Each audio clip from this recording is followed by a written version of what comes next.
नमस्कार, YouTube channel में आपका स्वागत है।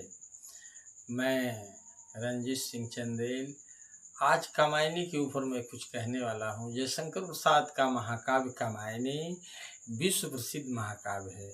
छायावादी में शैली में लिखा गया यह महाकाव्य हिंदी साहित्य में अपना अनुपम स्थान रखता है। कामायनी 15 सर्गों का महाकाव्य है, जिसमें एक सर्ग है जिसका नाम है निर्वेद सर्ग। निर्वेद सर्ग में सारोस प्रदेश का वर्णन है, जिसमें मनु कामायनी से रुष्ट होकर सारोस प्रदेश चले गए और वहाँ पर ईड़ा के प्रति कुछ विशेष अत्याचार के कारण वहाँ की प्रजा उन्हें मार करके घायल कर दिया। कामायनी ये बात सपनों में देखते हैं और अपने पुत्र मानव को साथ लेकर के एक लंबा सफ़र इस हिमालय की गुफा से सारोस प्रदेश तक तय करती है।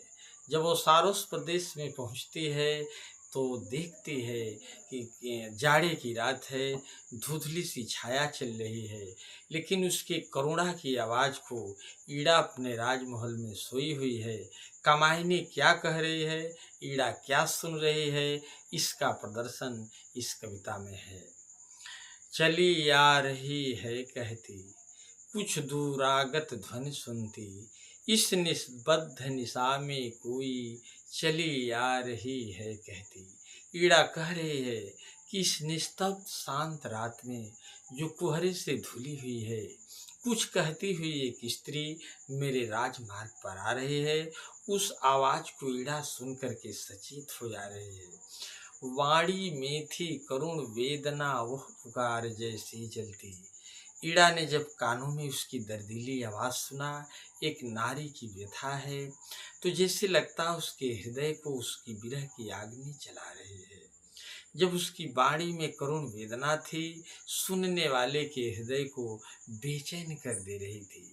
ईड़ा उठ करके बैठती है और कामायनी आ रही है बोलती हुई, और ईड़ा सुन करके उस आहट को एकाएक अनुभव करके बैठ जाती है और कुछ सोचने लगती है।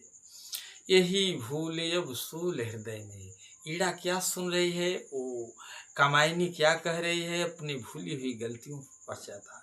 यही भूले अब सूल हृदय में, साल रही है उर्मी मेरी, कैसे पाऊंगी उसको मैं, कोई आकर कह दे रही। ईड़ा सुन रही कि वो स्त्री कह रही है कि मैं तो अपनी भूल और गलतियों पर ऐसा पश्चाताप कर रही हूँ कि अगर मैं उन्हें मना ली होती तो इस कष्ट